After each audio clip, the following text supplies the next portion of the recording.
આજના ઇન્ટરનેટ યુગમાં આંગળીના ટેરવે જ્ઞાન ઉપલબ્ધ છે. જો કે જ્ઞાનનો સદુપયોગ કરવો કે પછી દુરુપયોગ કરવો તે વ્યક્તિની માનસિકતા પર નિર્ભર કરે છે. માળિયાના ચીખલી ગામે એક ઈસમ સોશિયલ મીડિયામાં વિડીયો જોઈને હથિયાર બનાવતા લાગ્યો, જેને હથિયાર બનાવવા તેમજ રિપેરિંગ કરવાનું કામ કરતા પોલીસે ઝડપી લઈને મુદ્દામાલ કબજે લીધો છે. મોરબી એલસીબી ટીમને બાતમી મળી હતી કે માળિયામી તાલુકાના ચીખલી ગામે રહેતો સલીમ માલાણી નામનો ઈસમ તેમના મકાનના ફળિયામાં ગેરકાયદેસર દેશી હાથ બનાવટની 12 બોર સિંગલ બેરલ બંદૂક બનાવે છે.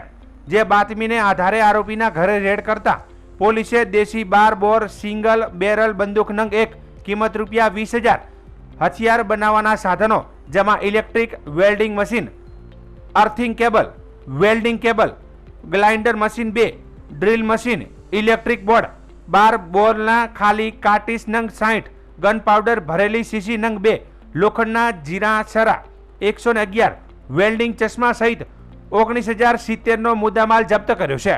આરોપી સલીમ કાદર સુલેમાન માલાણીને ઝડપી લીધો છે. અન્ય આરોપી સિદ્દીકી ઉર્ફે સીદો ઉમેદ અલી કાજીડિયાનું નામ ખુલ્યું છે. માળિયા પોલીસ મથકમાં આર્મ્સ એક્ટ મુજબનો ગુનો નોંધી પોલીસે વધુ તપાસ હાથ ધરી છે. સોશિયલ મીડિયાનો દુરુપયોગ કરવામાં આવે તો કેવો વિનાશ નોતરે છે તેનું જીવતું જાગતું ઉદાહરણ છે. આરોપીએ પોલીસને કબૂલાત આપી હતી કે મોબાઈલ ફોનમાં યુટ્યુબમાં વિડીયો જોઈને હથિયાર બનાવવા અને રિપેરિંગ કરવાનું શીખ્યો હતો. એટલું જ નહીં, આરોપી સિદ્દીકી 2 હથિયાર પૈકી એક હથિયાર આરોપી સલીમ પાસે અગાઉ બનાવડાવ્યું હતું અને તે રિપેરિંગ માટે પણ આપ્યું હતું.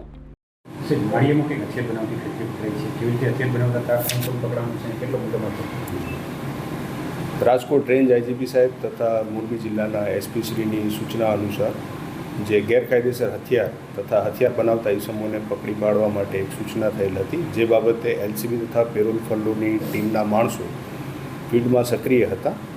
ત્યાં તેઓને સંયુક્ત રીતે ખાનગી એક બાતમી મળેલ હતી કે માળિયા મિયાણા તાલુકાના એક ગામ ચીખલી ગામે મફતિયાપરામાં એક જે સલીમભાઈ કાદરભાઈ મિયાણા તેમના રહેણાંક મકાનના પાછળના ભાગે ગેરકાયદેસર હથિયાર બનાવે છે તથા રિપેરિંગ કરે છે તેવી બાતમી મળતા ત્યાં રેડ કરતા આ સલીમભાઈ ત્યાં આગળ આ પ્રકારની પ્રવૃત્તિ કરતા હોવાનું ધ્યાનમાં આવેલ, જેથી તેમની ધરપકડ કરવામાં આવી હતી. આ સલીમભાઈ તે પોતે યુટ્યુબના વિડીયો જોઈને હથિયાર કેવી રીતે બનાવી શકાય તથા તેનું રિપેરિંગ કઈ રીતે થઈ શકે તે બાબતે પોતે જાતે શીખ્યા હોવાનું જણાવેલ છે. તથા જે તેમાં સામગ્રીમાં જે ગન પાવડર જે યુઝ કરો તો એ ગન પાવડર, ફટાકડાના ગંધક તથા મીઠા બાવળની રાખ એ મિક્સ કરીને તેઓએ આ ગન પાવડરનું જાતેથી જ એક ઉત્પાદન કરેલ હોવાનું જાણવા મળ્યું છે. તથા ભંગારમાંથી ખાલી કાર્ટ્રીજ એની અંદર આ જે ગન પાવડર તથા જે લોખંડના છરા એ બધું મિક્સ કરીને તેના પર જે ચાંદલિયા જે આપણે દિવાળીમાં જે ટીકડી ફોડીએ છીએ એ ચાંદલિયાની જે હોય ટીકડી એને ઇગ્નાઇટર તરીકે તેમાં યુઝ કરેલ હતું. તેમની પાસેથી એક 12 બોર સિંગલ બેરલ બંદૂક, એક વેલ્ડિંગ મશીન, એક ગ્રાઇન્ડર મશીન, એક ડ્રિલ મશીન આ બધી વસ્તુઓ કબજે લેવામાં આવી છે.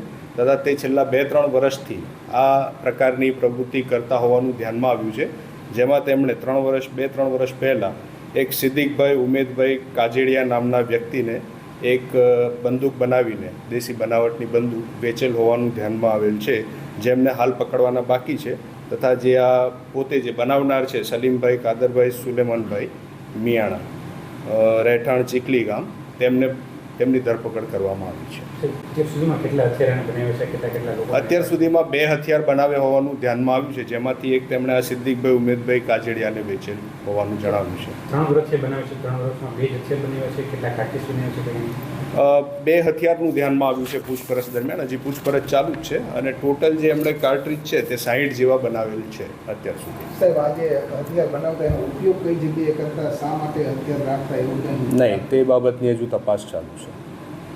એની પાસે કોણ હથિયાર રિપેરિંગ કરાવવા અત્યાર સુધી? હથિયાર રિપેરિંગ માટે આ જે ભાઈને એમણે વેચ્યું હતું 2-3 વર્ષ પહેલાં સિદ્દીકભાઈને, તે પોતે જ અત્યારે હથિયાર રિપેરિંગ માટે મતલબ તેનો હાથો હતો એ રિપેર કરવા માટે તે લઈને પાછા આવેલ હતા. એ હથિયાર આમની પાસે હતું સલીમભાઈ પાસે, એ હથિયાર સહિત આ પકડાયા છે. નહીં, હજી સુધી એવી કાર્યવાહી નથી કરી. હજી સુધી કેટલી ચેનલ્સમાંથી એમણે પોતે આ જોયેલ છે તેમની હિસ્ટ્રી જે છે વેબ હિસ્ટ્રી આખી અત્યારે ચેક કરવામાં આવી રહી છે. બીજો અન્ય કોઈ વ્યવસાય સાથે સંકળાયેલો હોય?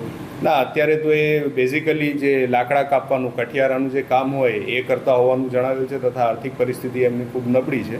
એ સિવાય કોઈ હજુ વધારે એક માહિતી મળેલ નથી. અગાઉ કોઈ ગુનો ઇતિહાસ કરાવતો હોય? ના, તે બાબતે પણ તપાસ ચાલુ છે પણ કંઈ મળેલ નથી.